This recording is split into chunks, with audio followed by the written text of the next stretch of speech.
Hello student, welcome to DNS channel. मैं आपकी chemistry mentor Priyanka ma'am. तो लेक्चर नंबर 3 के बाद मैं आज लेक्चर नंबर 4 पढ़ाने वाली हूँ, जिसमें हम लोग पढ़ने वाले फजांस रूल।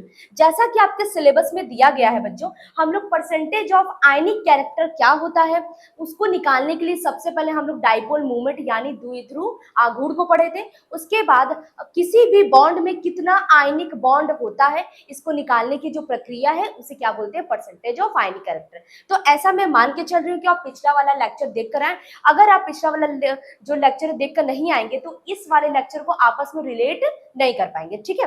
तो हमारा ये लेक्चर नंबर 4 यानी हम लोग यूनिट के बिल्कुल बीचों बीच पहुंच चुके हैं। उसके बहुत सारे टॉपिक्स को पढ़ते जा रहे हैं। फिर उसके बाद हम लोग के पास 2-3 टॉपिक और बचेगा, जैसे लैटिस एनर्जी। फिर हमारे पास जो जितने भी वीक बॉन्ड होते हैं उनका हमारे मॉलिक्यूल्स पे क्या प्रभाव पड़ता है उसको पढ़ेंगे। उसके बाद ये सारा टॉपिक कंप्लीट होने के बाद हमारा ये यूनिट भी कंप्लीट हो जाएगा, ठीक है। आज का जो ये टॉपिक है बच्चों, ऐसा कोई भी एंट्रेंस एग्जाम या कॉम्पिटिटिव एग्जाम नहीं है जो यहाँ से क्वेश्चन ना बनता हो फजांस रूल से। और जो हम लोग पिछला वाला पढ़े हैं परसेंटेज ऑफ आयनिक कैरेक्टर, वो भी बहुत ज्यादा इंपॉर्टेंट है क्योंकि वहां से भी आपका कॉम्पिटिटिव एग्जाम में क्वेश्चन आता है।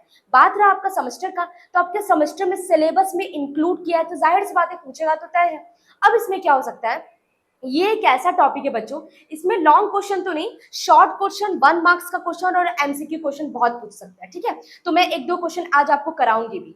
चलिए स्टार्ट करते हैं। हम लोग का फजांस रूल होता क्या है। फजांस रूल्स को पढ़ने से पहले हम लोग कुछ बातों को ध्यान देंगे। हम लोग पिछले लेक्चर में क्या पढ़े थे, आयनिक कैरेक्टर ना, परसेंटेज ऑफ आयनिक कैरेक्टर क्या होता है। किसी भी बॉन्ड के अंदर, जैसे मान लो फॉर एग्जांपल कोई ए है कोई बी है, ये दोनों मिलकर आपस में मिलकर बॉन्ड बनाए, ठीक है। तो बॉन्ड बनाने के बीच में ये कौन सा बॉन्ड है जो मैं सिंगल बॉन्ड बनाई हूँ या डबल बॉन्ड या ट्रिपल बॉन्ड, ये आपका होता है कोवैलेंट बॉन्ड। क्या कहा जाता है इसको, कोवैलेंट बॉन्ड, या इसको हिंदी में बोलते हैं सहसंयोजक बंध। ये जो सहसंयोजक बंध है या कोवैलेंट बॉन्ड है, ये इलेक्ट्रॉन के शेयरिंग की वजह से बना है। यहाँ यहाँ मतलब ये एक ने यहाँ पे इलेक्ट्रॉन शेयर किया होगा, यहाँ पे इलेक्ट्रॉन शेयर किया होगा, इलेक्ट्रॉन के शेयरिंग की वजह से यहाँ पे बना है। ये बातें तो क्लियर है ना। चल अब इसमें दिक्कत क्या था, तो यहाँ पे कोवलेंट अच्छा खासा बन रहा था। दिक्कत यहाँ पे हुआ, मुझे निकालना है परसेंटेज ऑफ आयनिक कैरेक्टर, तो मुझे इस बॉन्ड को कुछ आयनिक की तरह बनाना पड़ेगा, या फिर हम लोग इसके अंदर है एक्चुअली में कोई भी बॉन्ड पूरा प्योर नहीं होता। जैसे मैं आपसे बोलूं कि आप टाइम से उठिए, टाइम से खाना खाइए, टाइम से पढ़ाई करिए, क्या आप बस 1 या 2 दिन कर पाएंगे, बहुत चलो मान के चलो 1 हफ्ते, उसके बाद अपने रूटीन पे आते हैं। कोई भी परफेक्टली नहीं है, तो कोई भी हर एक टाइम के अकॉर्डिंग काम नहीं कर सकता। कई बार क्या होता है कि मैं आपसे बोली आपको 10 बजे खाना खाना है या फिर 10 बजे आपको ब्रेकफास्ट करना है। कई बार क्या होता है कि अपना अगर आप भूख ही नहीं लगी आपको, तो 10 बजे तो आप नहीं खाएंगे, जब आपको भूख लगेगी तो खाएंगे। तो कहने का ये मतलब है, हम लोग जब आइडियल नहीं है, हम लोग जब परफेक्ट नहीं है, तो मॉलिक्यूल कहां से परफेक्ट होगा। तो मॉलिक्यूल के अंदर कोई भी बंध जो पाया जाता है, मेरी बात को ध्यान से ये सुनना, जो भी मॉलिक्यूल के अंदर जो भी बॉन्ड होता है वो बिल्कुल प्योर नहीं होता।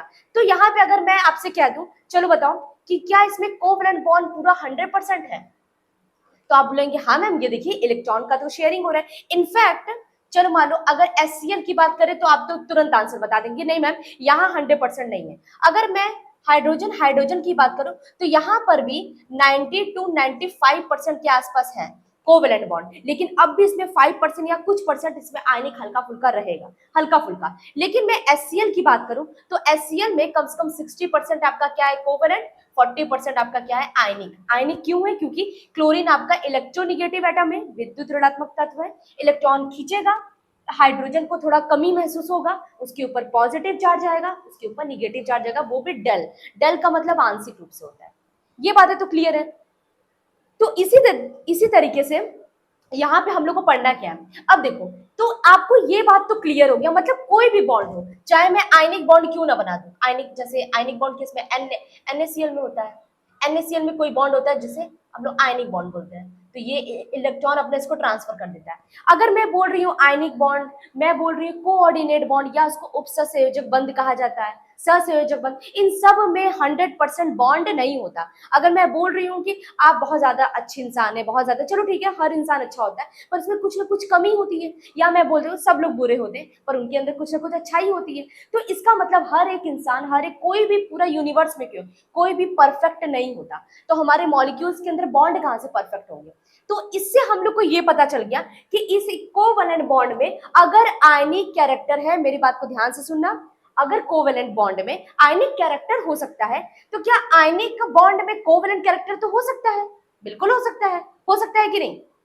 यही हम लोग का आज का टॉपिक है। यानी आपको, आपके पास कोई भी मॉलिक्यूल्स है, अगर आपको पहले से ही पता है कि उसके अंदर कोवैलेंट यानी इलेक्ट्रॉन की साझेदारी से बॉन्ड बना है तो उसे सहसंयोजक बंध बोलेंगे। सहसंयोजक बॉन्ड जो बना है इसका मतलब उसमें कहीं ना कहीं आयनिक बॉन्ड 2%, 3%, 1% रहेगा तो सही। अगर मैं बोल दूं कोई ऐसा बंध है जो आयनिक बंध है, जैसे मान लो इसके अंदर आयनिक बंध होता है, ठीक है, तो क्या इसके अंदर कोवैलेंट बॉन्ड नहीं होगा? बिल्कुल होगा।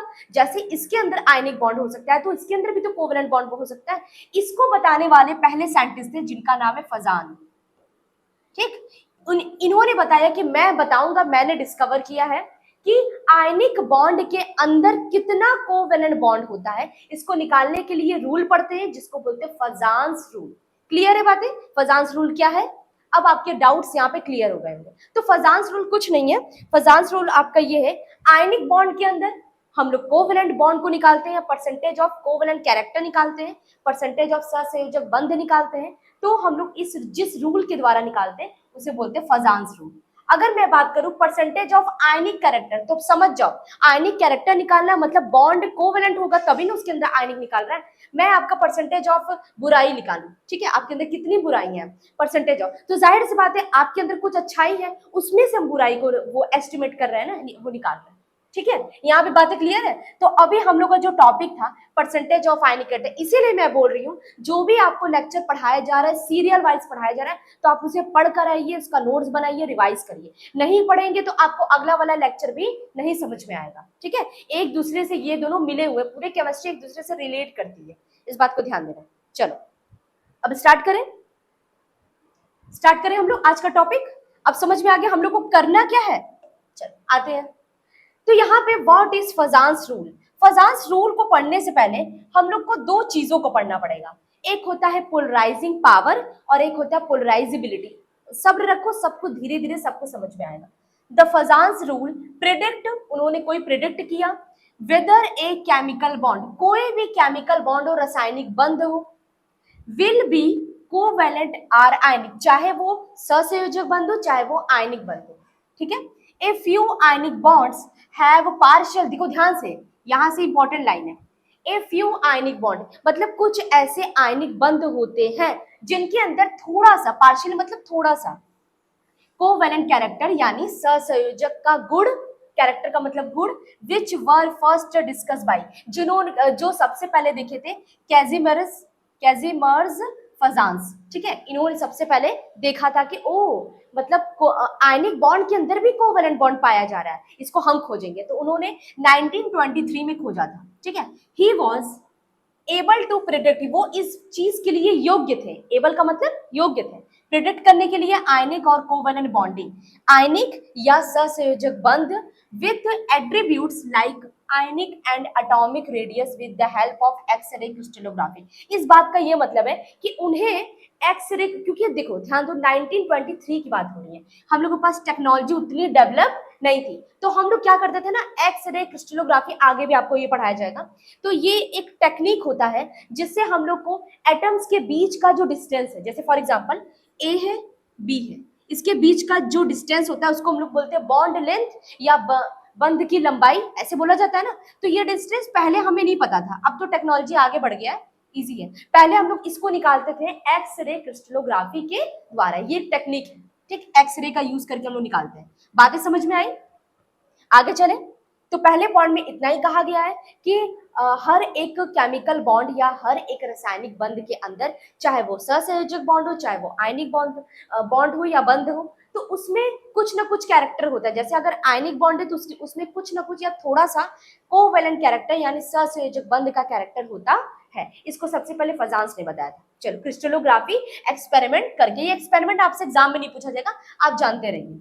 दूसरा point, we classify certain compounds, compounds का मतलब यौगिक, उन्होंने सर्टेन का मतलब कुछ कंपाउंड्स या कुछ यौगिक को क्लासीफाई किया, मतलब वर्गीकृत किया, अलग अलग रखा। जैसे आप स्कूल में पढ़े होंगे तो स्कूल में सारे क्लास को एक साथ तो नहीं बैठाया जाता, चाहे 9, 10, 11, 12 को एक साथ नहीं बैठाया जाता, 9th वालों के लिए अलग क्लास है, 10th वालों के लिए अलग। ऐसा क्यों करते हैं? अरे भाई ऐसा इसलिए करते हैं ताकि उन बच्चों को स्टडी करने में प्रॉब्लम ना हो।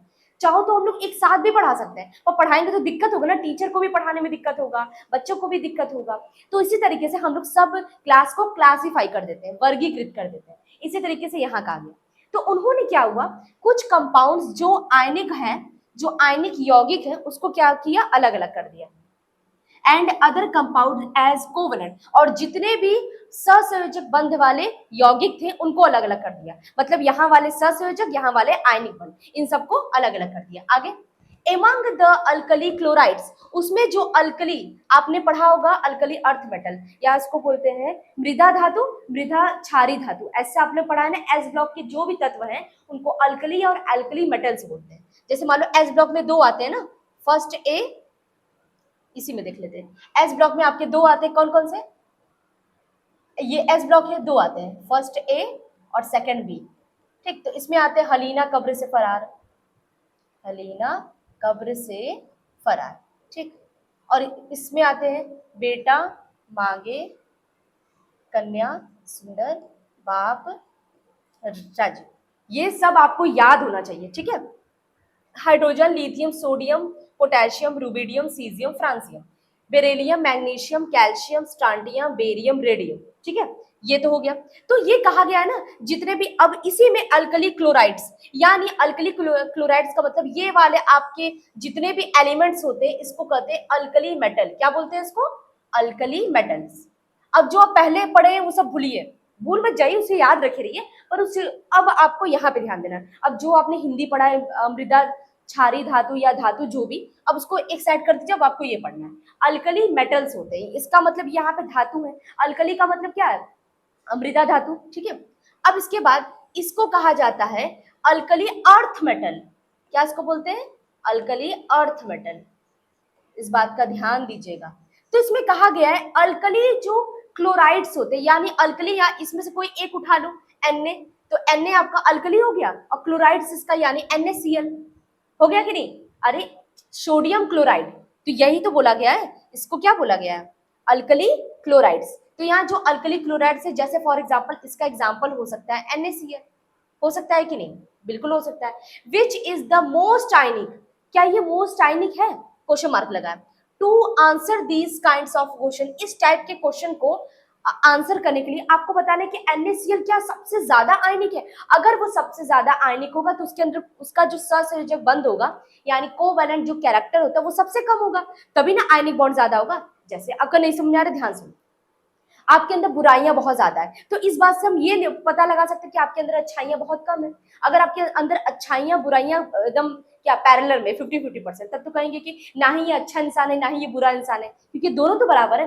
अगर किसी में अच्छाइयां ज्यादा होती है तो हम लोग बोलते हैं अच्छा इंसान है, किसी में बुराइयां ज्यादा होती है तो बोलते हैं बुरा इंसान है। ऐसे बोलते हैं बुरा इंसान है, क्या उसके अंदर 1% भी अच्छा ही नहीं होगा? होगा, पर बुराइयां ज्यादा है इसलिए हम लोग बुराइयों को देखते हैं, मतलब जो दिखता है वही बिकता है। ठीक है, वही वाला केस है। तो यहाँ पे बोला गया है जो आपका NaCl है क्या वो सबसे ज्यादा आयनिक है, इस बात का पता कैसे लगा है? तो इस टाइप के आंसर को पता लगाने के लिए हम लोग फजांस रूल पढ़ते हैं। ठीक है, यही आपका फजांस रूल या फजांस टूल के नाम से जाता है। टूल का मतलब कोई ऐसा टूल नहीं होता है, जैसे फॉर एग्जाम्पल आपको अगर सब्जी कट करनी है तो आपके पास कौन सा टूल होता है? नाइफ या चाकू होता है ना, उसी तरीके से। हालांकि चाकू का और जगह भी इस्तेमाल होता है, कोई मर्डर भी कर देता है।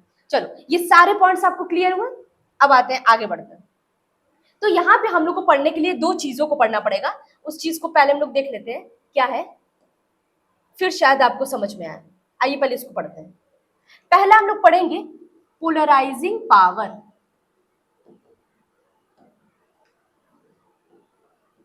अच्छा, कल हम लोग ने पढ़ा था पोलैरिटी। पोलैरिटी का मतलब क्या होता है? ध्रुवीकरण, या किसी को ध्रुवण करना। ध्रुवण का मतलब ऐसा कोई उदासीन अणु हो तो उसमें कोई ध्रुव हम लोग बना दे, एक पॉजिटिव एक निगेटिव, तो ये करने की क्षमता पोलराइजिंग पावर होता है। और एक होता है क्या? पोलराइजेबिलिटी। एक क्या होता है? पोलराइजेबिलिटी। लिखिएगा मत, जब मैं बोलूंगी आपको तब लिखिएगा, अभी आपको सिर्फ और सिर्फ ध्यान से पढ़ना है। हाँ, ये वाले पॉइंट्स को थोड़ा सा टाइम लेकर वीडियो को पॉज कर दो, पूरा पॉइंट्स को लिख लो, उसके बाद यहाँ पर चलना। अब यहाँ पे समझने वाला बात है। ठीक, आइए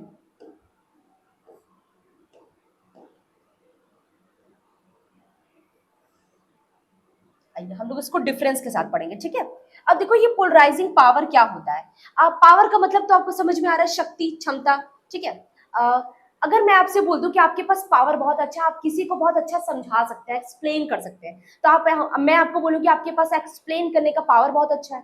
उसी तरीके से रिलेट करो कि ये किसी को पोलराइज कर दे रहा है। पोलराइज का मतलब किसी के जैसे कुछ ऐसे लोग होते हैं ना, किसी को मैनिपुलेट कर देते हैं, मतलब वो कुछ और सोच रहा था, वो कह रहा था कि यार ये देखो मुझे पढ़ना है ये वो, तो कुछ ऐसे दोस्त होते कहते हैं हाँ यार होता रहेगा पढ़ाई, जिंदगी भी है, जी लो, ये कर लो, तो उसे मैनिपुलेट कर देते तो वो पढ़ाई छोड़ के चले जाते हैं घूमने, ऐसा होता है ना। तो इसी तरीके से पोलराइजिंग पावर भी है। अब आप लोग कहेंगे कि मैम हमेशा बुरा एग्जाम्पल देती है, चलो अच्छा एग्जाम्पल देते हैं, ठीक है। चलो मान लो कोई एक ऐसा दोस्त है जो घूमना फिरना चाहते हैं, तो उसकी मम्मी पापा क्या बोलते हैं कि बेटा अभी उम्र है, पढ़ लो, कुछ बन जाओगे तो आराम से कुछ करना, आराम से घूमना फिरना, जो करना है करना। तो उस वजह से हम लोग मम्मी पापा की बातों से इफेक्टफुल होते हैं। तो हम लोग क्या होता है, हम लोग के अंदर उनके पास पोलराइजिंग पावर है, वो हम लोग को पोलराइज कर रहे हैं, मतलब हमको थोड़ा मैनिपुलेट कर रहे हैं पढ़ाई के लिए, ठीक है, और हम लोग पढ़ाई करते हैं। उसी तरीके से चाहे वो पेरेंट्स हो चाहे वो टीचर हो, वैसे ही। तो पोलराइजिंग पावर क्या होता है ना, किसी को पोलराइज करना। जैसे फॉर एग्जाम्पल HCl था, हम लोग यही वाला एग्जाम्पल लेंगे, जिस एग्जाम्पल से हम लोग पहले रिलेट किए थे उस एग्जाम्पल से। ये पहले तो देखा गया कि इनके पास कोवैलेंट कैरेक्टर है, चलो अच्छा कोवैलेंट को भी छोड़ दो। पहले इसमें देखा गया कि इसके पास इसके इलेक्ट्रॉन बीच में थे, लोकेलाइज थे, मतलब एक जगह स्थिर थे, ठीक। अब उसके बाद क्या हुआ, अब उसके बाद क्या हुआ, पोलराइज कर दिया। ये क्लोरीन क्या हुआ, इतना शरारती है कि हाइड्रोजन के इलेक्ट्रॉन को खींचने की कोशिश करने लगा। अगर ये कोशिश करने लगा तो हाइड्रोजन और क्लोरीन के बीच में दूरियां बढ़ने लगी, इलेक्ट्रॉन इसके तरफ शिफ्ट होना वो लगे। अगर इसके तरफ शिफ्ट होने लगे तो हाइड्रोजन बेचारा कमी महसूस कर रहा है, तो उसके ऊपर डेल पॉजिटिव, इसके ऊपर डेल नेगेटिव, ऐसा हुआ। तो ये इसमें से पोलराइजिंग पावर किसका है, क्लोरीन का, क्योंकि ये क्या करे, एक को पोलराइज कर रहा है, पूरे इलेक्ट्रॉन को अपनी तरफ आकर्षित कर रहा है, तो इसके पास पावर तो बहुत अच्छा है। अब दूसरा एग्जांपल लेते हैं हाइड्रोजन, हाइड्रोजन का। यहाँ पे देखो पोलराइजिंग पावर दोनों का बराबर है, ये भी कितने अब अपनी क्षमता से खींचेगा तो ये भी उतनी ही क्षमता से खींचेगा, ठीक। यहाँ पे पोलराइजिंग पावर बराबर है, यहाँ पे पोलराइजिंग पावर एक का ज्यादा है एक का कम है। कहने का ये मतलब है ना, किसी को पोलराइज करना, किसी को द्विध्रुव बनाना, इस तरीके का पावर जिसके पास होता है उसे क्या बोलते हैं, पोलराइजिंग पावर। पोलराइज करने का जो पावर है, अब वो पता है किसके पास होता है, केटायन के पास। अगर मान लो केटायन है और आपको पता है केटायन यानी धनायन, केटायन को क्या बोलते हैं, धनायन बोलते हैं ना। चल अब जैसे मान लो ये कोई परमाणु है, अगर मैं इस ब्रैकेट के बाहर पॉजिटिव लगा रही तो आप समझ जाइए ये क्या है, केटायन है, कोई भी केटायन है। जैसे मान लो इसको हम लोग ये मान के चल रहे हैं ए प्लस, ठीक। अब ये ए प्लस क्या हुआ, HCl यहाँ पे अच्छा खासा बैठा था, इसको ऐसे ऐसे बना दिया, आपस में बॉन्ड बनाया था, खेल रहा था, खुद था, इस पे कोई फर्क नहीं पड़ा। जैसे ही ये केटायन आया तो ये अब बोला इसके, क्योंकि आपको पता है Cl के पास कितने इलेक्ट्रॉन होते हैं, 7, एक के साथ तो चलो बॉन्ड बना लिया, ये तो उसका फिक्स है, उसके साथ बंधा हुआ है। बाकी तो 6 इलेक्ट्रॉन यहाँ वहां घूम रहे हैं, यहाँ वहां घूम रहे हैं। अब इसको दिख गया कोई केटायन, अब इन दोनों के बीच में आकर्षण होने लगेगा, या इसको बोलेंगे, क्या बोलेंगे, अट्रैक्शन फोर्स, अट्रैक्शन होने लगेगा।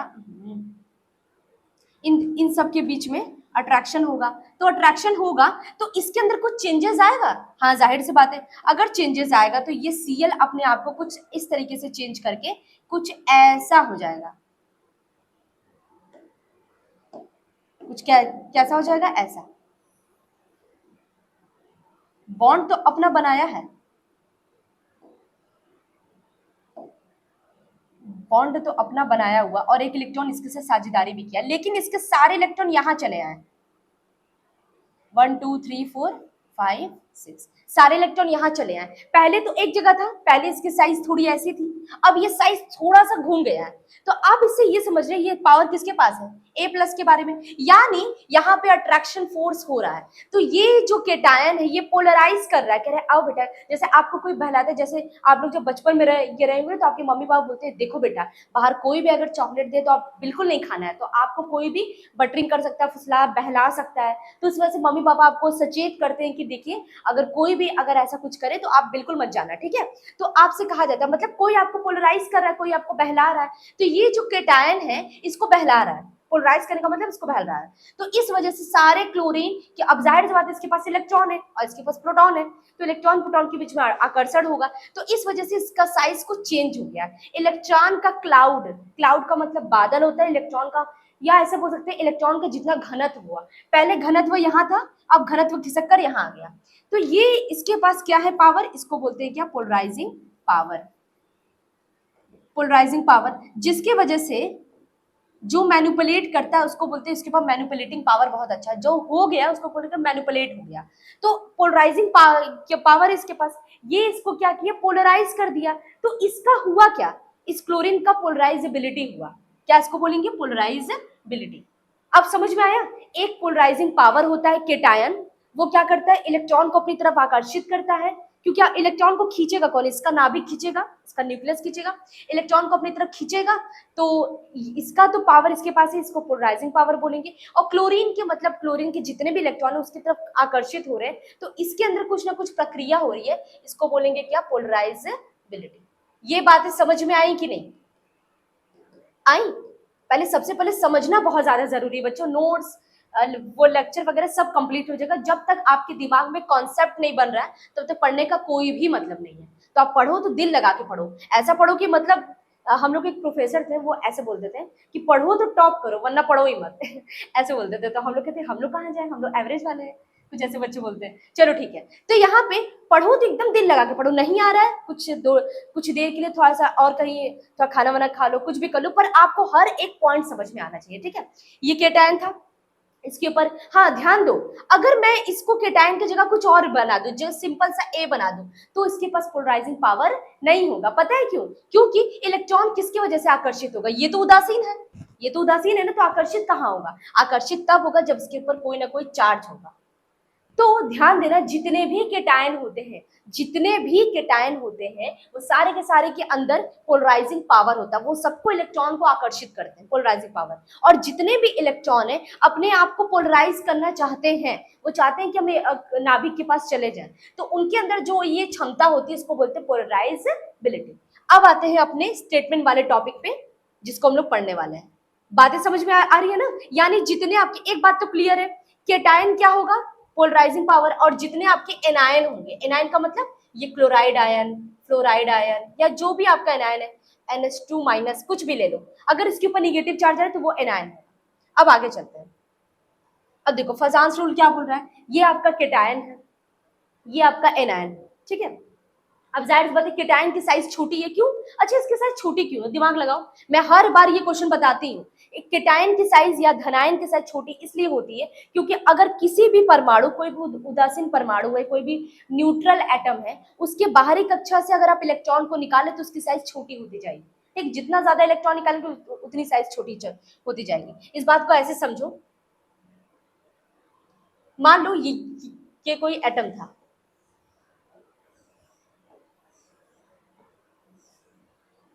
इसके पास भी इलेक्ट्रॉन है, इसके पास भी है, और इसके पास भी है। हम एक काम करते हैं ना, इसमें से एक इलेक्ट्रॉन को निकाल देते हैं, एक इलेक्ट्रॉन को निकाल देंगे तो ये पूरा ऑर्बिटल गायब हो जाएगा। अब बताओ साइज छोटी हुई, और इलेक्ट्रॉन निकाल दो और साइज छोटी हो जाएगी, और इलेक्ट्रॉन निकाल दो तो ये साइज भी छोटी हो गई। समझ में आ रहा है ना? इसका मतलब जैसे जैसे हम लोग इलेक्ट्रॉन निकालते जाएंगे साइज इसकी छोटी होती जाएगी। क्यों?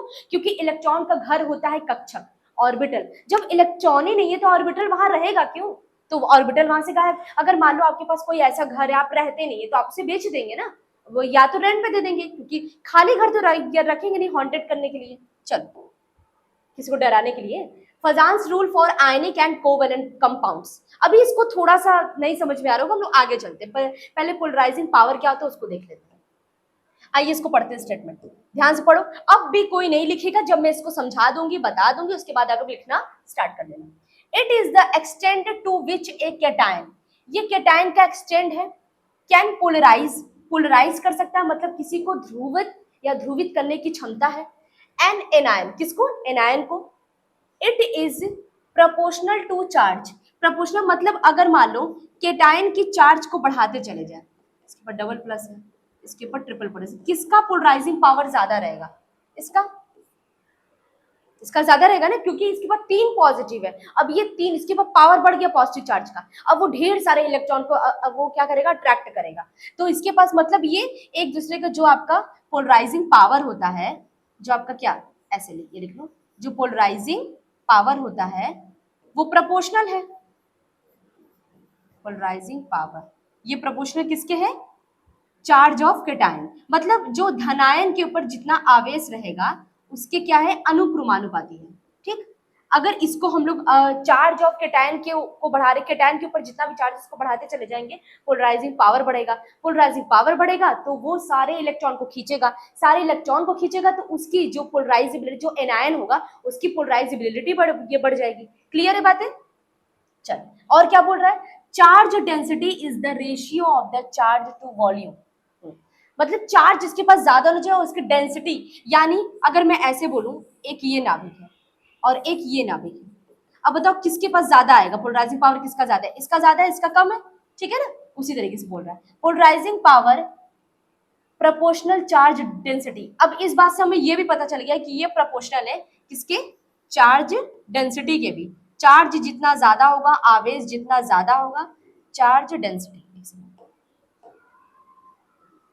चार्ज डेंसिटी, या इसको क्या बोलेंगे, इसको हम लोग क्या बोलते हैं, चार्ज डेंसिटी को आवेश का घनत्व। आवेश का मतलब उसमें जितना ज्यादा आवेश होगा, जिसको उसका घनत्व ज्यादा रहेगा, पोलराइजिंग पावर बढ़ेगा, पोलराइजिंग पावर बढ़ेगा तो पोलराइजिबिलिटी बढ़ेगी। आगे चले, the more the charge density the greater the polarizing power. अगर हम लोग चार्ज की डेंसिटी को बढ़ाते हैं तो पोलराइजिंग पावर भी बढ़ेगा फॉर दैट केटायन, केटायन के लिए, ठीक है, केटायन की बात हो रही है। तो यहाँ पे आप समझ जा रहे हैं पोलराइजिंग पावर है तो मतलब केटायन की बात हो रही है, ठीक।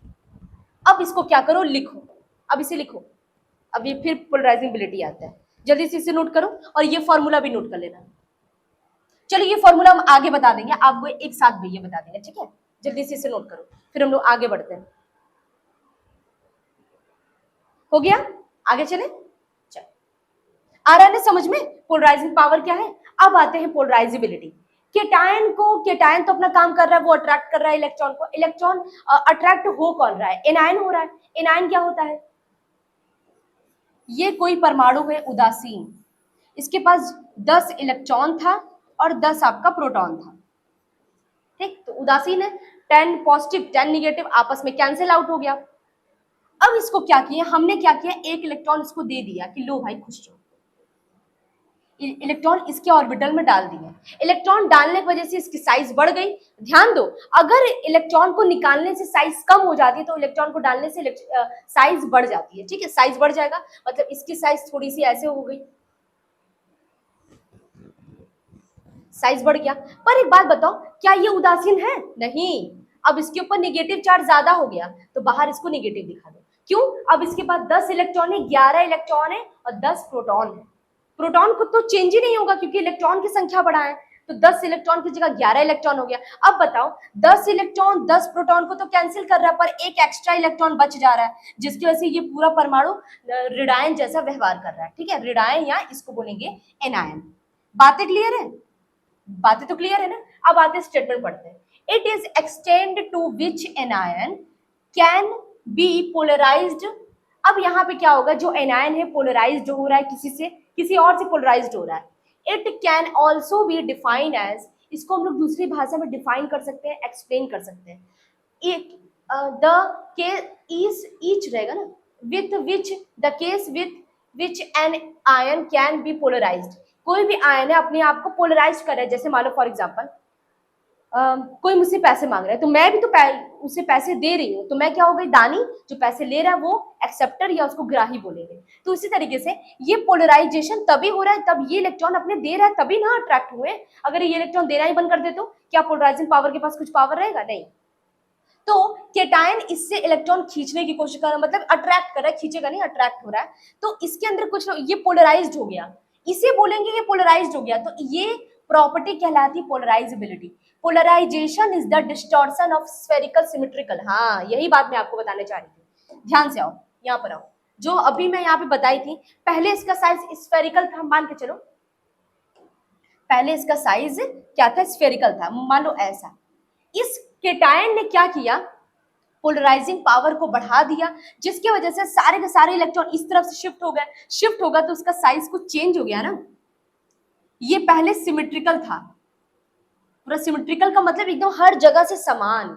अब ये अनसिमेट्रिकल हो गया, डिस्टॉर्टेड हो गया, मतलब डिस्टर्ब हो गया अपनी सिमेट्री को दे। पहले ये ओवल मतलब स्फेरिकल शेप था, अब इसका साइज को ओवल शेप लग रहा है, अंडे आकार का ऐसा लग रहा है ना। तो ये अपने साइज को क्या किया, डिस्टर्ब कर दिया या डिस्टॉर्शन हो गया उसके अंदर। इसी बात को हम लोग यहाँ पे बोले हैं, ठीक है। तो यहाँ पे क्या बोला गया, पोलराइजेशन की वजह से आपका distortion of spherical symmetrical electron cloud, जो इलेक्ट्रॉन क्लाउड मतलब एक जगह इलेक्ट्रॉन था वो किसी और जब कोई पोलराइज कर दिया, जैसे मान लो ये पोलराइज करा, ठीक है, ये इलेक्ट्रॉन यहाँ पे था तो उसको देखकर इलेक्ट्रॉन यहाँ आ गया, तो इसकी वजह से साइज पूरी क्या हो गई, चेंज हो गई, ठीक है। सब बातें समझ में आ रहा है, आप रिलेट कर पा रहे हैं मैं क्या बोल रही हूँ।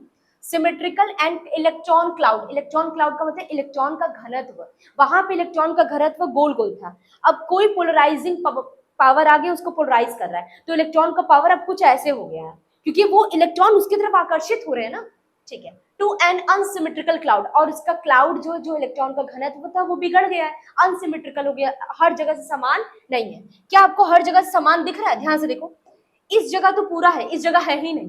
पहले इलेक्ट्रॉन हर जगह था, अब बस एक ही जगह है और एक जगह है ही नहीं, तो क्या ये इसको समान बोलेंगे, ये समान है, ये असमान है, इसी बात को हम लोग बोलेंगे।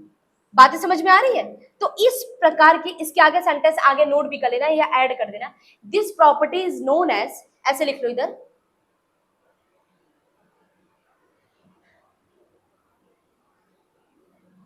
इसी स्टेटमेंट में, अब अभी मत लिखना, मैं ऐड कर दे रही हूँ, मैं आपको टाइम दूंगी, आप लिख लेना। तो यहां तक हो गया, दिस, यहाँ पे लिखो, this property is known as, इस तरीके के गुण को जाना जाता है, नोन एज क्या, पोलराइजेबिलिटी। क्या करे, क्या कहा जाता है इसको, पोलराइजेबिलिटी, या इसको बोलते हैं ध्रुवणता, ठीक है। और इसमें भी आप लोग आगे नोट कर लीजिएगा, इसमें भी ऐड कर लीजिएगा, ध्रुवीकरण शक्ति कैसे करें, तो इसमें भी आगे नोट करेगा, दिस इज कॉल्ड एज, इसे कहते हैं कॉल्ड एज पोलराइजिंग पावर। अगर आपका इस पे डेफिनेशन आ गया तो आप इन चीजों को लिख लीजिएगा, पूरा यहां से यहां तक, ठीक है। 1 मार्क्स में या 2 मार्क्स में या 1 मार्क्स में ही आएगा, पोलराइजिंग पावर क्या होता है, पोलराइजेबिलिटी क्या होता है, तो दोनों का 1 मार्क्स में यहां तक आपका डेफिनेशन हो गया। ये मत सोचो ग्रेजुएशन में एक लाइन लिखेंगे तो मार्क्स मिल जाएगा, बिल्कुल नहीं, डेफिनेशन पूरा लिखेंगे तो 1 मार्क्स मिलेगा। आगे चले, ये बातें तो क्लियर हो गई, जो पोलराइजिंग पावर एक केटायन है, तो जो पोलराइजेबिलिटी है वो एनायन की बात कर रहा है, किसकी बात कर रहा है, एनायन की। बहुत सारी बातें क्लियर हो गई। अब इससे हम लोग क्या पता लगाएं, इससे कोवेलेंट कैरेक्टर कैसे आएगा, अब ये देखो, और एक दो पॉइंट और पढ़ लेते हैं। Postulates of Fajans rule, Fajans rule ने क्या क्या कहा था, ये बोले थे पहला बात कि साइज आपका केटायन का छोटा होना चाहिए, साइज जो है केटायन जो आपका धनायन है उसकी साइज छोटी होनी चाहिए। साइज छोटी का मतलब इतना, अब ये इतना बड़ा रहेगा तो ये अच्छा पोलराइजिंग नहीं करेगा जितना अच्छा वो करेगा, ठीक। अब आते हैं इस फैक्टर को पढ़ने से पहले कुछ चीजों को हम लोग पढ़ लेते हैं। आइए, यही सबसे इंपॉर्टेंट फॉर्मूला है।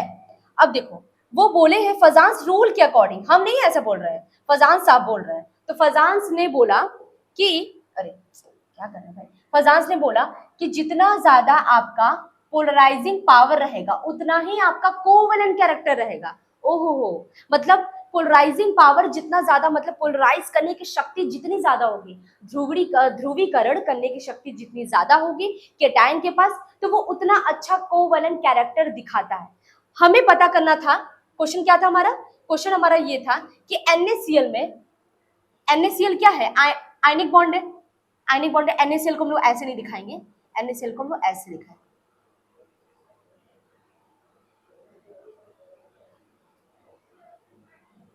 ठीक है। 6 इलेक्ट्रॉन, एक इलेक्ट्रॉन यहाँ मान लो, एक इलेक्ट्रॉन यहाँ। तो ये अपना इलेक्ट्रॉन इसको ट्रांसफर कर रहा है, जिसकी वजह से ये पूरा पॉजिटिव और ये पूरा निगेटिव हो रहा है। ध्यान देना इस बात को, इस प्रकार के बंध को कहा जाता है आयनिक बंध। क्या कहा जाता है इसको, आयनिक बंध। ये जो ये पूरा बॉन्ड पाया गया है ना, इसको बोलेंगे क्या, आयनिक बंध या आयनिक बॉन्ड। इसमें हमें पता करना है क्या Na और Cl के बीच में थोड़ा बहुत भी कोवेलेंट कैरेक्टर नहीं होगा? इन सब में क्या हमेशा दोस्ती रहेगा? थोड़ा थोड़ा तो जलन की भावना, या चाहे जितने भी अच्छे दोस्त हो, अगर आपका दोस्त बहुत अच्छा, चलो मान लो यूपीएससी क्रैक कर जाए, आईएएस बन जाए, आपको कहीं ना कहीं जलन तो होगी। हाँ, कहीं मान लीजिए आप बन गए, ठीक है भाई, अब अपने पे लेकर चलते, कहीं मान लो आप बन गए तो किसी और को जलन होगा। ये ह्यूमन बिहेवियर है बच्चों, चाहे कितना भी अच्छा फ्रेंड हो। तो आयनिक बॉन्ड होता है, मतलब इसके अंदर कहीं ना कहीं मुझे यही बात का तो पता लगाना है, कहीं ना कहीं इसके अंदर कोवेलेंट कैरेक्टर तो होगा। क्योंकि ये भी सोच रहा होगा हम दोनों बॉन्ड बनाकर भी रह सकते थे, लेकिन क्लोरीन तुमने क्या किया, तुमने मेरे पूरे इलेक्ट्रॉन को छीन लिया। हम लोग चाहे तो कोवेलेंट कैरेक्टर भी, तो क्लोरीन में सोचा बात तो सही है, वैसे अभी मेरे ऊपर चार्ज आ गया है, अगर ये चार्ज नहीं होता हल्का फुल्का हम इलेक्ट्रॉन भी खींच सकते थे। तो यहाँ पे ये सब बातें चल रही हैं। तो ये सोडियम क्या है, अगर मान लो NaCl को तोड़ो, NaCl को जो हम लोग तोड़ेंगे तो क्या बनेगा, Na+ और Cl-। ऐसा क्यों? कौन आंसर दे सकता है? जिसके दिमाग में ये आंसर आया है उसके लिए बहुत अच्छी बात है। हाँ, क्लोरीन आपका क्या है, इलेक्ट्रोनेगेटिव एटम है, तो इसलिए वो कभी भी इलेक्ट्रॉन देकर नहीं जाएगा, इलेक्ट्रॉन लेकर जाएगा। अगर इलेक्ट्रॉन किसी का छीन कर गया है, उसके ऊपर इल्जाम लग चुका है, इसीलिए ये इसका नेगेटिव चार्ज है। और सोडियम के ऊपर कौन सा इल्जाम लगा है, मतलब इल्जाम क्या, सोडियम बेचारा कमी महसूस कर रहा है, उसके ऊपर पॉजिटिव चार्ज आ गया, उसके ऊपर टेंशन आ गया, ओ भाई मेरे पास इलेक्ट्रॉन नहीं है। क्लोरीन के ऊपर इस बात का टेंशन है कि हम किसी का चोरी करके बैठे हैं। तो क्लोरीन आपका वो निगेटिव में हो गया, ये पॉजिटिव हो गया। तो ये क्या है, केटायन, धनायन है ना, और ये क्या है, एनायन। हाँ, अब मुझे यही तो चाहिए था, केटायन एनायन। अब ये केटायन क्या करेगा, पोलराइजिंग पावर, इसके पास पोलराइजिंग पावर है, एनायन के पास क्या है, पोलराइजेबिलिटी। ये दोनों आपस में पोलराइजेशन करेंगे, जिसके थ्रू कोवेलेंट बॉन्ड बनेगा। हल्का फुल्का कोवेलेंट बॉन्ड बन सकता है। तो कह सकते हैं हम लोग, कोवेलेंट कैरेक्टर को पता लगाने के लिए मुझे पता लगाना है पोलराइजिंग पावर ऑफ केटायन। जितना ज्यादा पोलराइजिंग पावर ऑफ केटायन के अंदर होगा, कोवेलेंट कैरेक्टर भी उतना ही ज्यादा होगा। बातें क्लियर है? ठीक है, पहला पॉइंट। अब आते हैं अपने दूसरे पॉइंट पे। बोल रहा है कि कोवेलेंट जो कैरेक्टर है वो पोलराइजिंग ऑफ एनायन पर भी डिपेंड कर रहा है। ओहो, मतलब केटायन का पोलराइजिंग पावर जितना ज्यादा, कोवेलेंट कैरेक्टर उतना ज्यादा। पोलराइजेबिलिटी ऑफ एनायन का जितना ज्यादा, कोवेलेंट कैरेक्टर उतना ज्यादा। मतलब इन दोनों के नेचर को बढ़ा दो, ये बढ़ जाएगा। ठीक है, अब चलो ये पॉइंट भी क्लियर हो रहा है, बातें तो सही है। क्लोरीन का अगर हम लोग किसी भी तरीके से पोलराइजेबिलिटी बढ़ा दें तो Na और Cl के बीच में कोवेलेंट बॉन्ड तो बन सकता है, 1% 2% से ही पर बन सकता है। इसी चीज को निकालने के लिए फजांस रूल पढ़ते हैं। ठीक है, अब तीसरी बात क्या बोल रही है, आपको केटायन के साइज को छोटा करना पड़ेगा। ये पहला रूल है, फजांस रूल। बोले हैं वो साहब, बोले फजान साहब बोले, आप हर किसी का पोलराइजिंग पावर इतना ज्यादा नहीं हो सकता। अगर मैं Na ले लूं या कुछ और लिख के ले लूं, कार्बन प्लस ले लूं, तो Na और कार्बन प्लस में कौन ज्यादा रहेगा, ये Na रहेगा। ऐसा क्यों? क्योंकि इसकी साइज छोटी होती है। ठीक है, सोडियम की साइज छोटी होती है। तो आपको ये होना चाहिए, आपके साथ जैसे हर कोई यूपीएससी या क्रैक नहीं कर सकता, हर कोई आईएएस नहीं बन सकता, वही पढ़ेगा जो बहुत ज्यादा मेहनत किया, हार्ड वर्किंग हो, डेली पढ़ाई करता हो, तो वही बन सकता है ना। कोई एक ही बनेगा, कोई एक ही टॉप करता है, क्योंकि हर कोई टॉप करने लगे तो पढ़ाई इतनी अगर ईजी होती है तो क्या ही बात रहता। बोल रहे फजांस ने बोला, पहला रूल मेरा मानो कि मैं बोल रहा हूं कि साइज छोटी होनी चाहिए केटायन की, धनायन की साइज छोटी होनी, जितना छोटा कर सको उतना छोटा कर दो, तब जाके कोवेलेंट कैरेक्टर बढ़ेगा। और एनायन की साइज आपको बड़ी रखनी है। हाँ, एक छोटा तो एक बड़ा। अब ये सब सारा हम लोग डिटेल अभी आगे भी बताएंगे। चलो अभी के लिए पहले दूसरा रूल बोल रहा है, जो केटायन के ऊपर जो चार्ज है ना, पॉजिटिव चार्ज, वो ज्यादा होना चाहिए। मतलब उसके बाद +1 हो तब भी चलेगा, +2 है तो और ज्यादा अच्छा है, +3 है तो और ज्यादा अच्छा है। मतलब साइज का जो केटायन की जो साइज है छोटी होनी चाहिए, उसके ऊपर का जो आवेश है वो ज्यादा होना चाहिए। यही बात एनायन में भी है, एनायन की साइज बड़ी होनी चाहिए पर उस पर आवेश ज्यादा होना चाहिए। इसी पॉइंट को हम लोग यहाँ पे पढ़ते हैं। आइए फजांस रूल पढ़ते हैं। The rule can be stated on the 3 basis factor. 3 factor हैं। पहला factor size of size of ion, जो आयन है। अब आयन धनायन भी हो सकता है, आयन ऋणायन भी हो सकता है। तो smaller the size of cation, cation की साइज छोटी होनी चाहिए। एनायन लार्जर, मतलब लार्जर का मतलब बड़ा, एनायन की साइज बड़ी होनी चाहिए। ग्रेटर, अगर ये दोनों ऐसा केस है, उसकी साइज छोटी, उसकी साइज बड़ी। यानी अब देखो ध्यान से, इस फिगर को ध्यान से देखो। आपका केटायन कौन है आपको तुरंत पता लग जाएगा, ये आपका केटायन है, ये आपका एनायन है, इसकी साइज बड़ी होनी चाहिए, इसकी साइज छोटी होनी चाहिए। इन दोनों के अंदर कोवेलेंट कैरेक्टर आना शुरू हो गया। यही आपका देखो फजान्स rule for ionic and covalent compounds. ठीक, अब आओ पॉइंट्स पर। कह रहा है साइज केटायन की छोटी, एनायन की साइज बड़ी। अगर ऐसा है तो covalent character of the ionic bond, इसका मतलब आयनिक बॉन्ड के अंदर कोवेलेंट कैरेक्टर लाने की क्षमता बढ़ जाएगी अगर साइज छोटी है और एनायन की साइज बड़ी है तो। हम लोग एग्जांपल के थ्रू अभी समझेंगे। दूसरी बात बोल रहा है चार्ज, जो धनायन के ऊपर जितना भी आवेश होता है greater the charge of the cation, cation के ऊपर जितना भी ज्यादा चार्ज होगा। फॉर एग्जाम्पल आइए इसको एग्जाम्पल से देखते हैं, एक एग्जाम्पल से देखते हैं। हमारे पास एक क्वेश्चन है, एक आपका Na+ है, एक आपका बेरिलियम 2+ है और एक आपका Al3+ है। इसमें बताना है पोलराइजिंग पावर किसके पास ज्यादा है और क्यों। पोलराइजिंग इसी तरीके से आपसे 1 मार्क्स में एमसीक्यू क्वेश्चन में पूछेगा, पोलराइजिंग पावर कितना ज्यादा है और क्यों। चलिए अपना दिमाग लगाइए, जल्दी से बताइए, कोशिश करो, खुद से ट्राई करो। सारा फॉर्मूला मैं आपको बताई हूं, क्या होगा इसका आंसर है। इसका आंसर है, फजान ने क्या बताया, फजान ने बताया केटायन, सारे के सारे केटायन है। क्यों, कैसे आप केटायन बोल रहे हैं, केटायन इसलिए बोल रहे हैं क्योंकि इसके ऊपर क्या है, पॉजिटिव चार्ज है। तो केटायन का आपका साइज क्या होना चाहिए, साइज आपका स्मॉल होना चाहिए, साइज स्मॉल। और केटायन के लिए चार्ज मोर, मतलब चार्ज ज्यादा होना चाहिए। इस हिसाब से देखा जाए तो Na के पास 1 पॉजिटिव है, बेरिलियम के पास 2 पॉजिटिव है और Al, अच्छा इसको ऐसे बना दो प्लस प्लस, Al के पास आपके पास 3+ है। अब बताओ अगर मान लो 3+ है, ध्यान से मेरी बात को समझो, Na आपका ऐसा है, बेरिलियम पे 2+ है, मतलब ये क्या होगा, इसकी साइज थोड़ी छोटी हो जाएगी। इसके बाद 3+, इसकी साइज और छोटी हो गई। अब देखो कितना बढ़िया है, साइज भी छोटी, इसमें जो 3 पॉजिटिव है ना तो पॉजिटिव की संख्या ज्यादा होगी। मान लो इसमें संख्या ज्यादा है, इसमें थोड़ा कम है, तो आप ये बात समझ रहे हैं, साइज छोटी चार्ज ज्यादा, मतलब इसके पास पोलराइजिंग पावर ज्यादा है।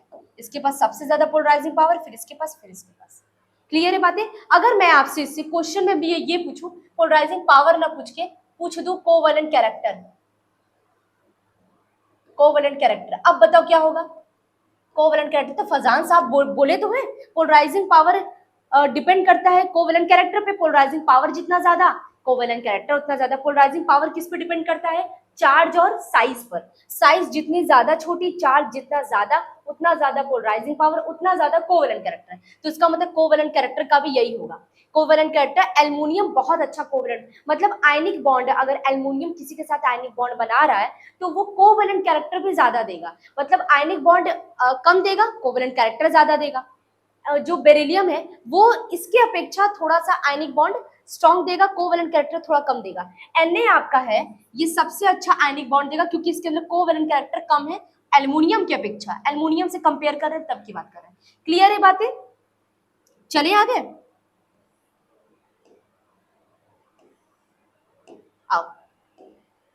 ये तो बात हो गया, मतलब साइज आपका, चार्ज कितना होना चाहिए केटायन और एनायन पर, दोनों पे आपका चार्ज ज्यादा होना चाहिए, तब जाके आपका कोवेलेंट कैरेक्टर बढ़ेगा। तीसरा पॉइंट बोल रहा है electronic configuration for cations with the same charge and same size, one with n-1d also with the found transition elements has greater covalent character। चलो इसका कोई एग्जांपल देख लेते हैं। मान लो एक Na है, Na है प्लस, ठीक, और ये मान लो कि किसी और के साथ बनाया गया है, जैसे ये NaCl है और ये KCl है। अब इसमें बताओ Na और KCl में क्या होगा, अभी हम लोग एस ब्लॉक के जितने भी एलिमेंट्स हम लोग लिखे थे ना, कहाँ गया वो, ये देखो Na कहाँ है ऊपर, K कहाँ है नीचे। जब हम लोग ऊपर से नीचे की तरफ बढ़ते हैं तो साइज आपकी क्या होती है, बड़ी हो जाती है, साइज आपकी बड़ी हो जाएगी। Na से ये जब वो नीचे जाएंगे तो साइज बड़ी होगी, तो सोडियम की साइज आपकी इतनी है और ये पोटेशियम की साइज इतनी हो जाएगी, तो साइज बड़ी होने की वजह से पोलराइजिंग जो पावर है वो कम हो जाएगा। ठीक, तो यहां से हम लोग ये बातें क्लियर कर सकते हैं कि आपका ये अगर आप जो इलेक्ट्रॉनिक कॉन्फ़िगरेशन बोला है कि आपके पास एक साइज कम होना चाहिए, n-1 का यही मतलब है कि आपके पास थोड़ा सा साइज कम होना चाहिए। ठीक है, आगे चले। अब इसके बाद हमारे पास ये, अब हम लोग क्या करते हैं ना, इसको पूरा समराइज कर देते हैं यहाँ पे। चलो, हमने क्या पढ़ा, पहला रूल कि सबसे पहले कोवेलेंट कैरेक्टर किस पे डिपेंड करता है, पोलराइजिंग पावर पे। अगर पोलराइजिंग पावर आपका क्या होगा, ज्यादा होगा, तो आपका कोवेलेंट कैरेक्टर ज्यादा होगा। पोलराइजेबिलिटी ऑफ एनायन का ज्यादा होगा, कोवेलेंट कैरेक्टर ज्यादा होगा। इन दोनों को बढ़ाने के लिए मुझे क्या करना पड़ेगा, साइज, केटायन की साइज को छोटी करनी पड़ेगी, और इसमें केटायन यानी धनायन, उसकी साइज को छोटी करनी पड़ेगी, और एनायन की साइज को बड़ी करनी पड़ेगी। आइए एक एग्जाम्पल के थ्रू हम लोग समझते हैं। जैसे मान लो कोई एग्जाम्पल है, आपके पास है NaCl KCl। ठीक, ये दो एग्जांपल है। आपको पता लगाना है कि कोवेलेंट कैरेक्टर किसमें कितना ज्यादा है। क्या है, कोवेलेंट कैरेक्टर किसमें कितना ज्यादा है। चलो, तो क्या पता लगाएंगे, कोवेलेंट कैरेक्टर को बताने के लिए हम लोग पढ़ते हैं फजान्स रूल। तो फजान साहब ये बोले थे कि आप बस क्या करो, केटायन का साइज देख लो, एनायन का साइज देख लो। चलो आइए तो हम लोग चेक करते हैं। तो आपका ये सोडियम है, और सोडियम के ठीक या नीचे आपका पोटेशियम आता है। ठीक है, तो सोडियम की साइज कितनी है, ऐसे, और पोटेशियम की आपकी साइज कितनी है, बड़ी है। तो अब ये दोनों केटायन है, क्योंकि अगर यहां से टूटेगा, आपको पहले केटायन और एनायन पता होना चाहिए। क्लोरीन क्या है, कभी भी अपना इलेक्ट्रॉन नहीं देगा, तो ये निगेटिव बनाएगा, ये निगेटिव बनाएगा, ये पॉजिटिव और ये पॉजिटिव। और ये बात पहले से ही मान लो, ये दोनों क्या है, आयनिक बॉन्ड है, ये दोनों आयनिक कंपाउंड है, आयनिक यौगिक है। इसी के अंदर पता लगाना है कि कोवेलेंट कैरेक्टर कितना ज्यादा। चलो, साइज हमें पता चल गया, दोनों ही आपके मतलब Na और ये पोटेशियम दोनों ही आपके क्या है, केटायन है। और फजान साहब क्या बोले, वो बोल कर गए हैं कि केटायन की साइज जितनी ज्यादा छोटी होगी, वही आपका कोवेलेंट कैरेक्टर ज्यादा दिखाएगा। Na और सोडियम में बात, सॉरी, Na और सोडियम और पोटेशियम में बात करें, तो सोडियम का साइज छोटा है, तो इसका मतलब कोवेलेंट कैरेक्टर इसके अंदर ज्यादा होगा, और पोटेशियम की साइज बड़ी है, तो कोवेलेंट कैरेक्टर इस बात से तो हमें ये पता चल गया। अब एक बात बताओ, क्लोरीन, क्लोरीन में पहले देखो डिफरेंस कहां पर है, केटायन में। इसमें तो कोई दिक्कत नहीं, इसमें तो सही है, इसमें दिक्कत है। अच्छा, आते अब दूसरा एग्जांपल करते हैं। इसमें तो पता लगा लिए, मतलब NaCl आपका बहुत अच्छा कोवेलेंट कैरेक्टर दिखाएगा इन कंपैरिजन टू KCl। समझ में आया, KCl आपका कम दिखाएगा, क्यों, क्योंकि जो K है पोटेशियम है, इसका साइज बड़ा, मुझे साइज बड़ा नहीं चाहिए। चलो एक एक अगला एग्जांपल सॉल्व करते हैं। एग्जांपल नंबर 2, आपके पास कोई है, NaCl है और NaBr है। चलो बताओ इन दोनों में से क्या होगा। अब केटायन समान है, एनायन अलग अलग है, तो ध्यान दो, आपका केटायन क्या है, समान है, तो केटायन को मत देखो, हम लोग एनायन को चेक करते हैं। क्लोरीन के ठीक नीचे आपका ब्रोमीन आता है, तो इसकी साइज छोटी, इसकी साइज बड़ी। और आपको बोला गया है कि एनायन की साइज जितनी ज्यादा बड़ी होगी, उतना ज्यादा पोलराइजेबिलिटी ऑफ एनायन का बढ़ेगा। बातें क्लियर हो रही ना, एग्जांपल के से पोलराइजेबिलिटी एनायन का बढ़ जाएगा। अगर ये बढ़ गया तो कोवेलेंट कैरेक्टर, शॉर्ट फॉर्म में लिखते हैं CC, कोवेलेंट कैरेक्टर बढ़ जाएगा। मतलब अगर हम लोग पता लगाए तो NaCl और NaBr में Br का साइज ज्यादा है, साइज ज्यादा, पोलराइजेबिलिटी बढ़ गई, पोलराइजेबिलिटी बढ़ गई तो कोवेलेंट कैरेक्टर बढ़ गया। मतलब इन दोनों में आपका जो कोवेलेंट कैरेक्टर की बात कर रहे हैं, वो कितना होगा, इसका ज्यादा होगा, इसका कम। इससे हम लोग ये पता लगा सकते हैं, इसमें कोवेलेंट कैरेक्टर ज्यादा, इसमें कोवेलेंट कैरेक्टर कम। आयनिक बॉन्ड बताओ, इसमें आयनिक, अरे भाई जब कोवेलेंट कैरेक्टर कम है तो आयनिक ज्यादा होगा ना, आपके अंदर बुराई ज्यादा है, अच्छाई कम है, अच्छाई ज्यादा है तो बुराई कम है। तो इससे हम लोग ये पता लगा सकते हैं कि इसके अंदर जो आयनिक बॉन्ड होगा ना, वो ज्यादा होगा, और कोवेलेंट बॉन्ड जब कम है तो आयनिक बॉन्ड ज्यादा होगा। और इसके अंदर क्या होगा, आयनिक बॉन्ड कम होगा, आयनिक बॉन्ड क्या होगा, कम होगा। बातें समझ में आई, एग्जाम्पल के थ्रू समझ में आ रहा है कि नहीं। ठीक, एक एग्जाम्पल और करते हैं, लास्ट, बहुत अच्छा एग्जाम्पल है। एक काम करते हैं, हम थोड़ा सा लेकर आते हैं एग्जाम्पल। कौन सा ले एग्जाम्पल, चलो एक एग्जाम्पल आपके हमारे माइंड में आया है, बहुत अच्छा एग्जाम्पल है। आपको बताना है कोवेलेंट कैरेक्टर, देखते कितने लोग अपना दिमाग लगा सकते हैं। और इसी तरीके से बच्चों 1 मार्क्स में भी क्वेश्चन आएगा। जब मैं यूनिट खत्म हो जाएगा मैं इसका क्वेश्चन पेपर सॉल्व कराऊंगी तो वो क्वेश्चन आएगा, अभी से ही बता दे रही हूँ। तो कोवेलेंट कैरेक्टर आपको पता लगाना है, ठीक है। आपके पास क्वेश्चन में दिया गया है BeCl2, MgCl2 मतलब बेरिलियम क्लोराइड, मैग्नीशियम क्लोराइड और कैल्शियम क्लोराइड। चलो बताओ, आपको बताना है। वीडियो को पॉज करो, कोशिश करो लगाने का, फिर आगे करो। बस ये लास्ट है एग्जांपल, इसको हम लोग सॉल्व करेंगे। आगे थोड़ा सा एक एप्लीकेशन देखेंगे, बस टॉपिक खत्म हो जाएगा। किन बच्चों का आंसर आ गया? ऑर्डर बताना है किसका किसका ज्यादा है, बढ़ते क्रम में करो या छोटे घटते हुए क्रम में कर लो, कोई दिक्कत नहीं है। मैं अब आंसर बताऊं। इसी तरीके से आपका 1 मार्क्स में एमसीक्यू में क्वेश्चन आएगा, बहुत इंपॉर्टेंट है। एमसीक्यू या 1 मार्क्स का जो क्वेश्चन होता है उसमें क्वेश्चन आता है। कई बार अगर इसमें ऐसे बोल दिया वाई करके क्वेश्चन, तो ये आपका 2 मार्क्स का क्वेश्चन बढ़ जाए। बहुत इंपॉर्टेंट क्वेश्चन है। चल अब हम लोग लगाते हैं अपना दिमाग।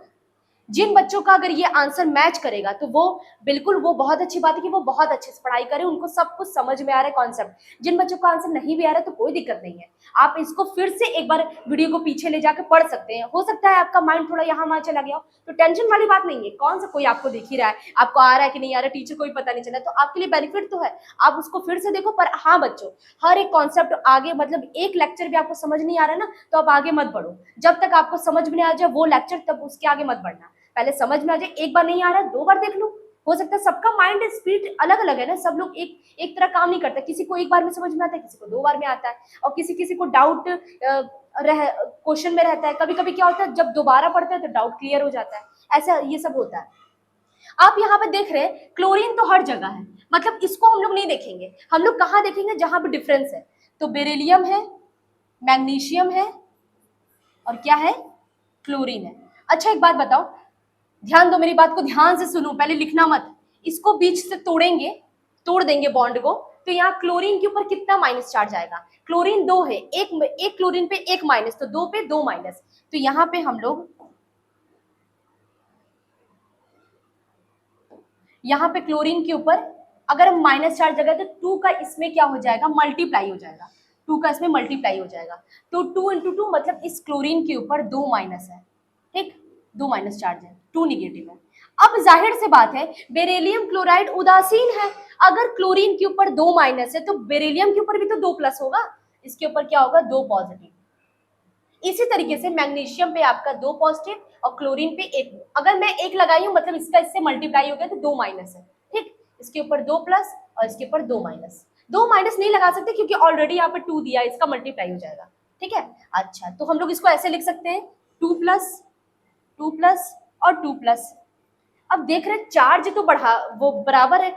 फजान साहब बोले थे कि जितना ज्यादा चार्ज उतना ज्यादा पोलराइजिंग पावर, उतना पोलराइजिंग पावर बढ़ गया तो कोवेलेंट कैरेक्टर बढ़ जाएगा। अच्छा अब क्या करें? अब हमको साइज ध्यान देना पड़ेगा। तो हम लोग जब ऊपर से नीचे जाते हैं पीरियोडिक टेबल में, मैं आपको जो ये अगला यूनिट है 3rd यूनिट, उसमें मैं आपको पढ़ाऊंगी कैसे क्या होता है। तो आपके पास पूरा पीरियोडिक टेबल है, आप देख रहे हैं हम लोग जो ऊपर से नीचे की तरफ बढ़ते हैं ना तो साइज बड़ी हो जाती है। उसका कारण ये है कि बेरिलियम का देखो तो इसके पास नंबर ऑफ शेल, चलो अच्छा ऐसे लिख लेते हैं, इसका 12 होता है, इसका 20 होता है, और इसका क्या? हाइड्रोजन, हीलियम, लिथियम, बेरिलियम, इसका 4 होता है। तो इसका हम लोग करते हैं ना तो आता है 1s2 2s2, ठीक है। इसका करते हैं लास्ट का मैं बता रही हूँ, ऐसे ही सेम सेम आता है। इसका आता है 3s2, इसका आता है 4s2। एक बात बताओ, ये 4, ये 3 और ये 2 क्या बताता है? ये बताता है कितना नंबर ऑफ शेल है। क्या है? कितना नंबर ऑफ शेल है। इसका मतलब बेरिलियम के पास सिर्फ 2 सेल है, 1 2, यहाँ पे 2 है ना। अब मैग्नीशियम के पास 3, मतलब मैग्नीशियम के पास पूरा 3 सेल है। क्लोरीन के पास 4 है, मतलब क्लोरीन के पास पूरा क्या है? 4 सेल है। अब बताओ साइज किसकी ज्यादा हुई? क्लोरीन, सॉरी क्लोरीन नहीं, कैल्शियम है ये, कैल्शियम, सॉरी। कैल्शियम के पास सबसे बड़ी साइज है। मतलब साइज के अकॉर्डिंग देखा जाए, साइज के अकॉर्डिंग तो बेरिलियम की साइज छोटी है 2 प्लस की, मैग्नीशियम से सबसे ज्यादा साइज कैल्शियम का है। अब साइज का ये है। अब बताओ पोलराइजिंग पावर का, तो पोलराइजिंग पावर का क्या हो जाएगा? इसका अपोजिट। वो बोले हैं साइज जितना छोटा पोलराइजिंग पावर उतना ज्यादा। मतलब पोलराइजिंग पावर की मैं बात करूं तो आपका ये हो जाएगा बेरिलियम का पोलराइजिंग पावर सबसे ज्यादा है, क्यों? क्योंकि इसकी साइज सबसे छोटी है। बातें क्लियर है? ठीक है, चलो यहां तक तो समझ में आ गया। अब इसके बाद क्या होगा, इसका साइज ज्यादा है, इसका साइज कम। अब अगर पोलराइजिंग पावर ज्यादा है, पोलराइजिंग पावर आपको आपको पता है, मैं सब फॉर्मूला आपको लिखवाई हूँ। पोलराइजिंग पावर जो होता है वो कोवेलेंट कैरेक्टर के प्रोपोर्शनल होता है। सी लिख दे रहे, बहुत ज्यादा टाइम लगेगा। कोवेलेंट कैरेक्टर के प्रोपोर्शनल होता है। तो अगर ये वाला है तो यही वाला उसका भी हो जाएगा। कोवेलेंट कैरेक्टर, यही तो आपसे क्वेश्चन में पूछा गया है। कोवेलेंट कैरेक्टर की हम लोग बात करें, पूरा नहीं लिख रही हूँ, ठीक है। कोवेलेंट कैरेक्टर की बात करें तो यही वाला हो जाएगा, सेम टू सेम। तो कोवेलेंट कैरेक्टर आपका किसका हो जाएगा? अब ऐसे लिखो, BeCl2 इसका सबसे ज्यादा कोवेलेंट कैरेक्टर, मैग्नीशियम क्लोराइड इसमें सबसे ज्यादा, इससे कम, और कैल्शियम क्लोराइड में सबसे कम कोवेलेंट कैरेक्टर है। कोवेलेंट कैरेक्टर की बात कर रही हूँ। अब चलो एक क्वेश्चन और कर लेते हैं। इसी में अगर मैं आपसे पूछ दूं आयनिक कैरेक्टर, ध्यान दो, कोवेलेंट कैरेक्टर और जो आयनिक कैरेक्टर होता है वो दोनों एक दूसरे के व्युत्क्रमानुपाती होते हैं, ठीक। आयनिक कैरेक्टर कितना हो जाएगा? आयनिक कैरेक्टर सबसे ज्यादा किसमें? अरे भाई कोवेलेंट कैरेक्टर इसमें ज्यादा है तो आयनिक कैरेक्टर सबसे कम होगा ना, इसी को उल्टा कर दो। सबसे कम मैग्नीशियम क्लोराइड, फिर क्या? Calcium chloride. एक फॉर्मूला और ये लिख लो कि आयनिक कैरेक्टर जो होता है वो इनवर्सली प्रोपोर्शनल है किसके? कोवेलेंट कैरेक्टर के। अगर ये ज्यादा तो ये कम, ये कम तो ये ज्यादा। कोवेलेंट कैरेक्टर, इस पॉइंट को नोट कर लेना। यहां तक अगर आपके जो भी डाउट से, पहली बात तो ये जो आपका आंसर आया है, ठीक, अगर जिन बच्चों का ये आंसर आया तो उसके लिए क्लैपिंग, बहुत अच्छी बात है, आपको कॉन्सेप्ट समझ में आया। आंसर नहीं भी आया उसके लिए भी क्लैपिंग, कोई बात नहीं। कोई अगर डाउट रह गया तो पीछे जाइए, एक बार फिर से उसको देख लीजिए, पोलराइजिंग पावर, पोलराइजेबिलिटी समझ में आ जाएगा। ये पूरा खत्म हो गया पोलराइजिंग पावर। फजांस रूल यही था। फजांस रूल से हम लोग किसी भी आयनिक बंध में कितना कोवेलेंट बॉन्ड है उसको पता लगा सकते हैं, किस रूल के द्वारा? फजांस रूल के द्वारा। हम लोग परसेंटेज ऑफ आयनिक कैरेक्टर पढ़ चुके हैं, अब परसेंटेज ऑफ कोवेलेंट कैरेक्टर किस नाम से, अब चाहे तो आपके क्वेश्चन में ऐसे पूछ सकता है कि परसेंटेज ऑफ कोवेलेंट कैरेक्टर बताइए, या ऐसे पूछ सकता है फजांस रूल बताइए, दोनों बातें एक है, आप समझ जाइएगा। अगर क्वेश्चन में ऐसे बोला परसेंटेज ऑफ एस कैरेक्टर तो वो अलग है, उसको फजान रूल के साथ मैच मत करना, ठीक है। ये समझ में आ गया। चलो अब हमारा जो लास्ट है, हाँ बस ये एप्लीकेशन पढ़ना है, बहुत इजी एप्लीकेशन है, अच्छा से आपको समझ में भी आएगा। एप्लीकेशन जरूर नोट कर लेना, और वो एग्जांपल जो मैं सॉल्व कर रही हूँ उसको अच्छे से नोट कर लेना। पहला बोल रहा है कोवेलेंट कैरेक्टर जितना ज्यादा आयनिक बंध उतना कम। और आपको पता है ना, आयनिक बॉन्ड की स्ट्रेंथ की बात करें तो आयनिक जो बॉन्ड होता है सबसे ज्यादा स्ट्रॉन्ग बॉन्ड होता है, स्ट्रॉन्ग बॉन्ड होता है किससे? कोवेलेंट बॉन्ड से। कोवेलेंट बॉन्ड से स्ट्रॉन्ग बॉन्ड होता है। चलो इससे हमें ये पता चलता है अगर कोवेलेंट कैरेक्टर ज्यादा है तो हाँ, चीजों को घोलने में थोड़ा कम लगेगा। मतलब जो आयनिक बॉन्ड वाले हैं, जैसे NaCl है, NaCl को पानी में घोलो जल्दी घुल जाएगा। अब हम उसके जगह Na की जगह कार्बन लेकर आ गए, कार्बन में कोवेलेंट कैरेक्टर ज्यादा पाया जाता है, उसको पानी में घोलो घुलेगा ही नहीं। तो इसीलिए कह रहे हैं सॉल्युबिलिटी का मतलब होता है विलेयता, विलेयता किसी चीज को विलय करना, ठीक है, घोलना। तो कोवेलेंट कैरेक्टर अगर बढ़ गया तो विलेयता घट जाएगी, ठीक है। कोवेलेंट कैरेक्टर अगर बढ़ गया तो उसका बॉइलिंग पॉइंट, मेल्टिंग, अरे जाहिर सी बात है बॉन्ड वीक हो गया, कोवेलेंट कैरेक्टर से बॉन्ड वीक हो गया। बॉन्ड वीक हो गया तो हम लोग किसी चीज को, बॉन्ड को तोड़ेंगे तभी तो वो बॉयल होगा ना। जैसे इस चीज को ये समझो, A और B है, इसका बॉन्ड अगर स्ट्रांग रहेगा इसको तोड़ने में उतना टाइम लगेगा। मतलब अगर मान लो इसको एक कंटेनर में हीट करें, यहाँ से हीट कर रहे हैं, और एक A है, AB है, यहाँ से हीट करें, इसके बीच का बॉन्ड है कोवेलेंट, इसके बीच का बॉन्ड है आयनिक। आयनिक बॉन्ड ज्यादा स्ट्रांग होता है, आयनिक बॉन्ड स्ट्रांग होता है तो उसको गर्म करते जा रहे हैं, बॉन्ड टूट ही नहीं रहा है, तो टूट नहीं रहा है तो ये 100 पे जाके बॉन्ड टूटेगा, इसका बॉइलिंग पॉइंट 100 पे आएगा, और ये जल्दी टूट गया, 80 के आसपास आ गया ना। अगर मान लो बॉन्ड स्ट्रांग है तो उसको तोड़ने में टाइम लगेगा, मतलब मेल्टिंग पॉइंट, बॉइलिंग पॉइंट बढ़ जाएगा। पर अगर कोवेलेंट कैरेक्टर है तो मेल्टिंग पॉइंट, बॉइलिंग पॉइंट घट जाएगा, यानी क्वथनांक, गलनांक आपका घट जाएगा। बातें क्लियर है? चलो, और बॉन्ड स्ट्रेंथ क्या होता है? बॉन्ड स्ट्रेंथ का मतलब बॉन्ड की ताकत। अगर कोवेलेंट कैरेक्टर बढ़ जा रहा है कंपेयर विथ आयनिक बॉन्ड, इसका मतलब कोवेलेंट कैरेक्टर अगर बढ़ रहा है कि बॉन्ड का जो स्ट्रेंथ है आयनिक की अपेक्षा कम हो गया। लास्ट है आपका कलरिंग नीव जो नेचर है, ये आपको कम थोड़ा समझ में आए क्योंकि ये डी ब्लॉक से रिलेटेड है, अभी हम लोग को डी ब्लॉक वाला चैप्टर ही नहीं है। तो मैं ये बता दूं ना, अगर कोवेलेंट कैरेक्टर ज्यादा है तो वो उसके इलेक्ट्रॉन एक जगह स्थिर रहेंगे।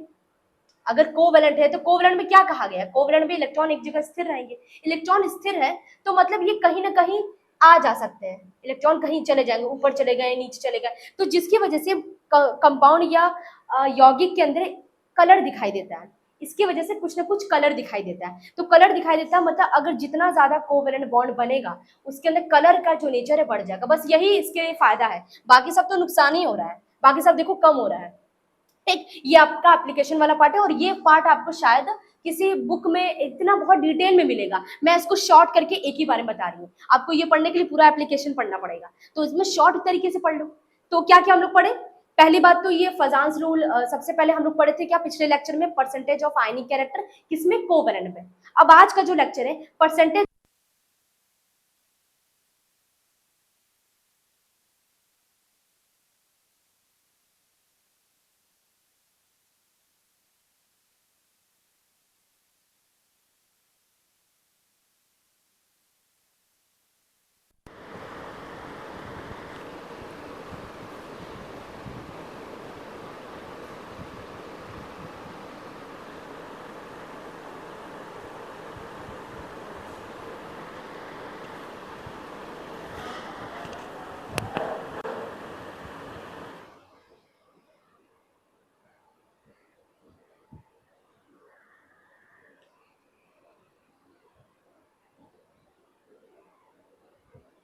चलो तो ठीक है, अब आ रही होगी आवाज। तो यहाँ पे क्या है, परसेंटेज ऑफ आयनिक कैरेक्टर क्या है, परसेंटेज ऑफ कोवेलेंट कैरेक्टर हम लोग फजांस रूल से पढ़ते हैं। तो फजांस रूल